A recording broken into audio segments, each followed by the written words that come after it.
make it automatically corrupt. If you have mail-in ballots, automatically it's correct. Even Jimmy Carter, they had the Carter Commission after he got out of office, and he had a group of very distinguished people, Democrats and Republicans, and they passed, they recommended things take place. It was a long time ago. And they said about mail-in ballots, if there is mail-in ballots, there will definitely be corruption because, you know, they pass through too many hands. I mean, you go in to vote, and they want your card. Even me, I went into Palm Beach.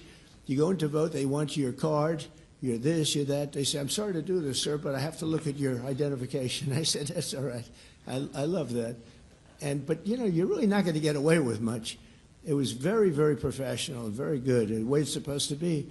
But these people don't want that. They have legislation in California where it's illegal to ask somebody for voter ID. If you ask somebody for voter ID, if you're an official and you say, I'd like to see your voter ID, they can arrest you, okay? They can arrest you because they want to cheat, and they get away with it, and the Republicans let them get away with it, and we won't do that if we have the filibuster. So we're going to talk about that a little bit, and we're going to see if we can sway, because I know we have a lot of, not a lot, I'd say half feel this way, maybe a little bit less than half, and it's time to have a really good talk.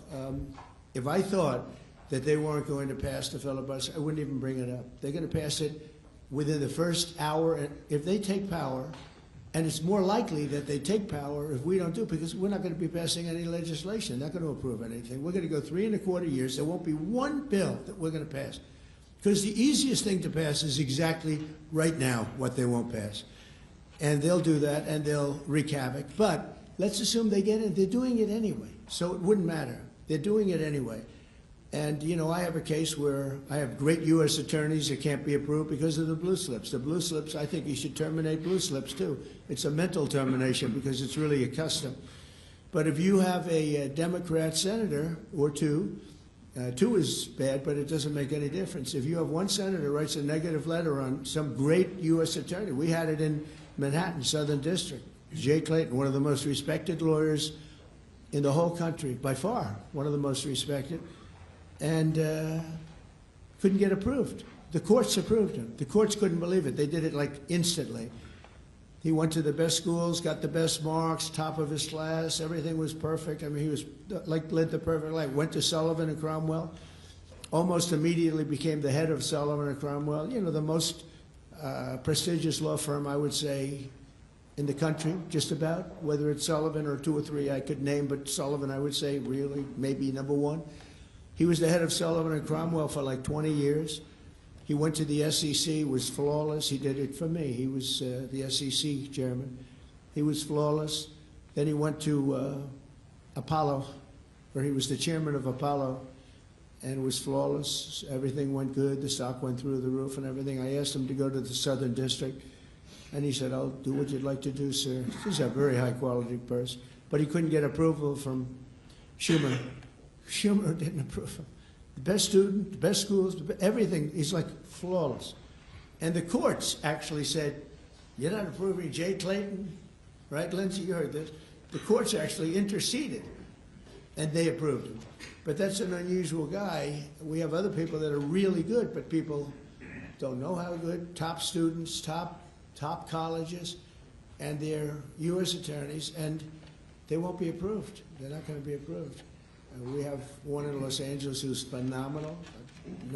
The senators, the Democrats are, you know, again, they're kamikazes. The Democrats are not going to approve them. Blue slips are a disaster. So the only people I can get approved are Democrats. I was told that by the Democrats. We'll only approve Democrats. I said, really, is that right? Not going to work that way. Not going to work that way with me. But the blue slips are a total disaster. I have 10 people right now that are doing a phenomenal job, and they will be out of office pretty soon. They've got another 2-3 weeks, a couple of them, and then they're going to have to leave.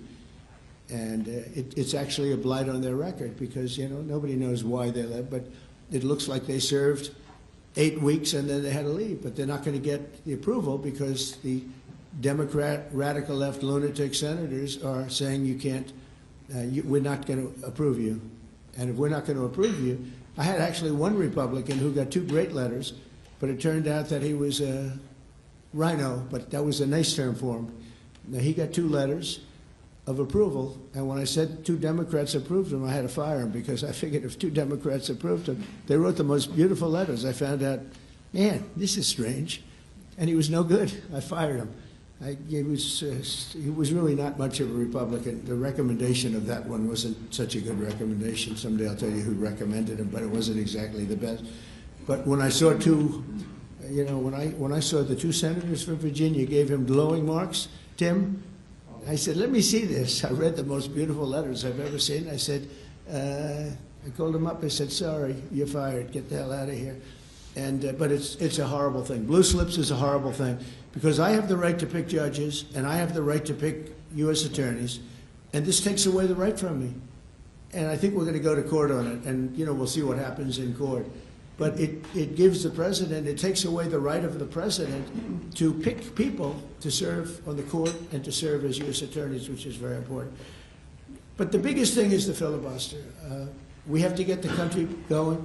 We will pass legislation at levels you've never seen before, and it'll be impossible to beat us. By the way, if they do, they're going to do it anyway, and they are going to immediately do the filibuster. And when they do the filibuster, they're going to pack the court. They want at least five justices. Now I hear it's up to 5. I actually heard up to 7 and up to 9, okay? They want new judges. They want to pack the court, and they will do it in the first day, maybe the week. Maybe they'll slow it down because there's no reason to rush. But they'll do it first week. They'll vote on this. And I have friends over there that are Democrats. I'm close to a lot of people. And I asked them about that because some people say, well, maybe they won't do that. I mean, they destroyed the career of Manchin and Sinema, and they got them out. They were the only objectors. Nobody else is going to object. They're going to do it the first day. They're going to pack the court. They're going to make D.C. a state, and they're going to make Puerto Rico a state. So now they pick up 2 states. They pick up 4 senators, okay? You think you have problems? They're going to do all of the things. They're going to pick up electoral votes. It's going to be a very, very bad situation. And it's done.